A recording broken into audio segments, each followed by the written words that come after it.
dalam tahun ke-18 zaman Raja Yerobeam bin Nebat, menjadi rajalah Abiam atas Yehuda.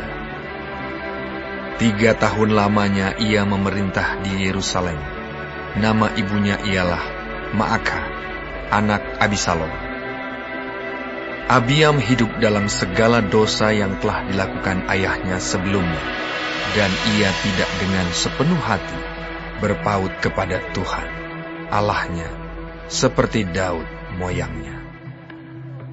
Tetapi oleh karena Daud, maka Tuhan Allahnya memberikan keturunan kepadanya di Yerusalem, dengan mengangkat anaknya, menggantikan dia, dan dengan membiarkan Yerusalem berdiri. Karena Daud telah melakukan apa yang benar di mata Tuhan, dan tidak menyimpang dari segala yang diperintahkannya kepadanya seumur hidupnya, kecuali dalam perkara Uria, orang Het itu.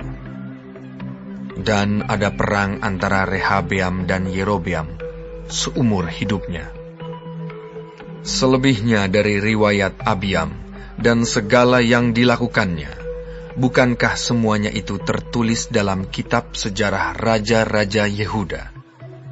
Dan ada perang antara Abiam dan Yerobeam. Kemudian Abiam mendapat perhentian bersama-sama dengan nenek moyangnya, dan ia dikuburkan di kota Daud. Maka Asa, anaknya, menjadi raja menggantikan dia.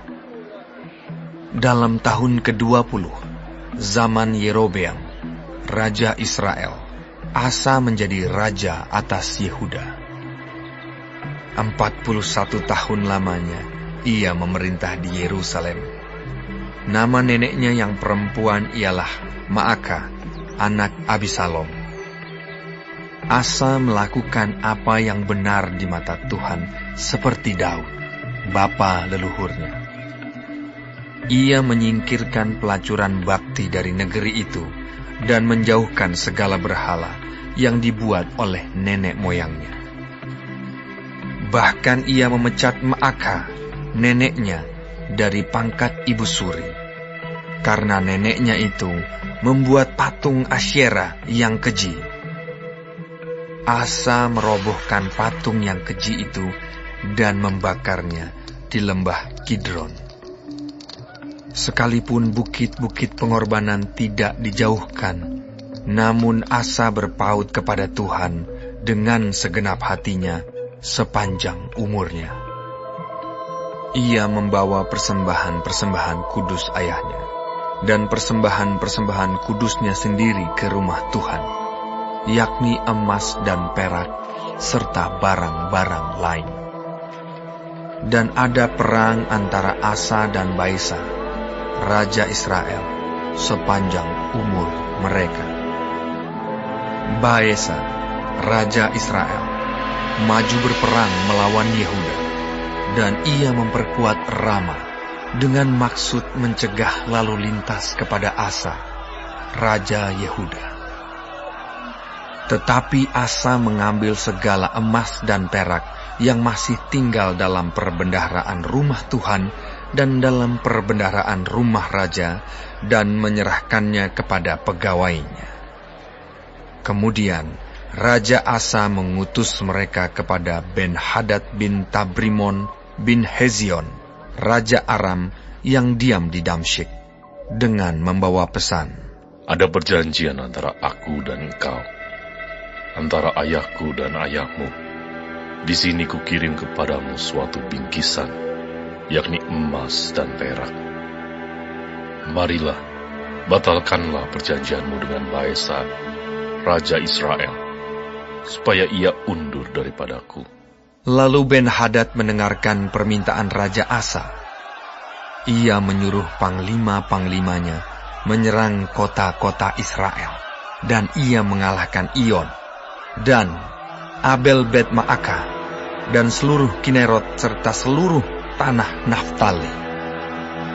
Segera sesudah Baesa mendengar hal itu, ia berhenti memperkuat Rama, dan ia menetap di Tirza. Tetapi Raja Asa mengerahkan segenap orang Yehuda, seorang pun tiada yang terkecuali.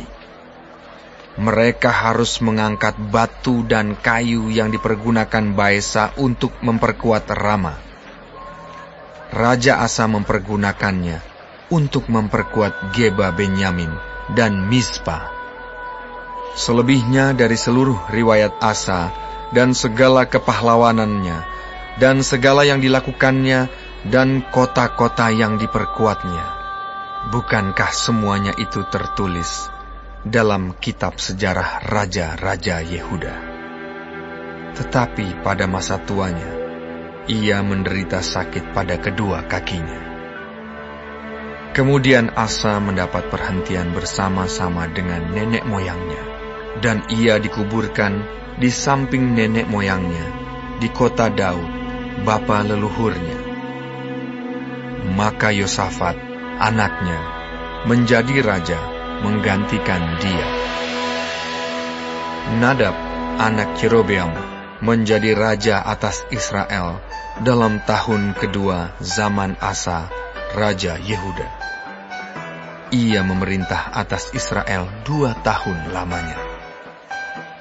Ia melakukan apa yang jahat di mata Tuhan, serta hidup menurut tingkah laku ayahnya dan menurut dosa ayahnya, yang mengakibatkan orang Israel berdosa pula. Dan Baesa bin Ahia dari kaum Isakar mengadakan persepakatan melawan dia. Baesa menewaskan dia di Gibeton yang termasuk wilayah orang Filistin, sedang Nadab dan seluruh Israel mengepung Gibeton itu. Baesa membunuh dia dalam tahun ketiga zaman Asa, raja Yehuda, dan menjadi raja menggantikan dia. Segera sesudah ia menjadi raja, ia membunuh seluruh keluarga Yerobeam. Tidak ada yang bernafas yang ditinggalkannya hidup daripada Yerobeam, sampai dipunahkannya semuanya, sesuai dengan firman Tuhan yang diucapkannya dengan perantaraan hambanya Ahia, orang Silo itu, oleh karena dosa-dosa yang telah dilakukan Yerobeam, yang mengakibatkan orang Israel berdosa pula, oleh sebab sakit hati yang ditimbulkannya pada Tuhan, Allah Israel. Selebihnya dari riwayat Nadab dan segala yang dilakukannya, bukankah semuanya itu tertulis dalam kitab sejarah raja-raja Israel? Dan ada perang antara Asa dan Baesa, raja Israel, sepanjang umur mereka. Dalam tahun ketiga, zaman Asa, raja Yehuda, Baesa bin Ahia menjadi raja atas seluruh Israel di Tirza. Ia memerintah 24 tahun lamanya.